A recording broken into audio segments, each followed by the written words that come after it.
Le conseil départemental de l'Oise.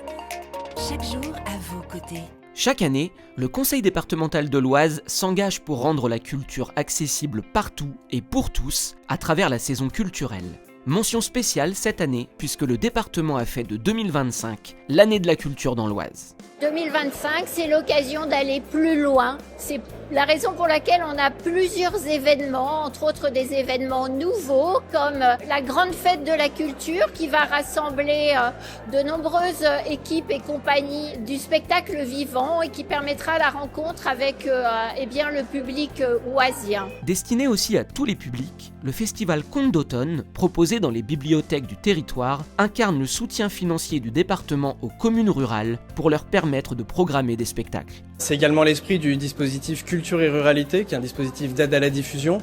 On propose à toutes les communes un catalogue de compagnies de l'Oise avec tous les spectacles qu'elles sont en mesure de proposer. Et les petites communes qui souhaitent les programmer, on les soutient en fonction de la population jusqu'à 50% du coût de cession. Le financement de la réhabilitation du palais épiscopal au Mudeau Musée de l'Oise, à Beauvais, symbolise quant à lui l'investissement culturel du département en milieu urbain. La réouverture au public du Mudeau, les 22 et 23 mars, a été l'une des vitrines de cette année de la culture dans l'Oise, avec 2500 visiteurs.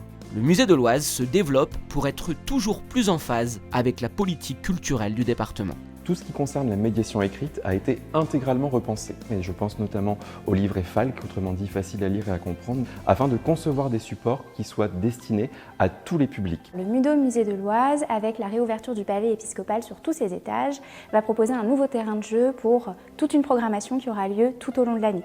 Des visites guidées par nos médiatrices, des ateliers, que ce soit pour les enfants, en famille ou entre amis, le retour de la sophrologie face à certaines œuvres pour vivre le musée autrement seront proposés. Autre événement, le 18 mai, avec la nouvelle boucle des écrivains au départ du parc Jean-Jacques Rousseau.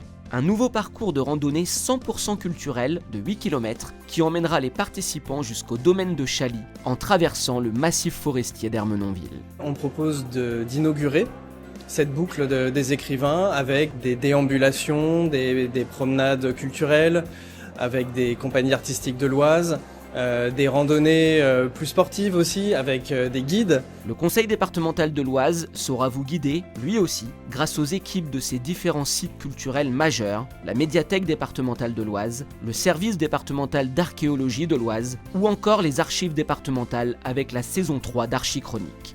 De quoi vivre pleinement l'année de la culture dans l'Oise.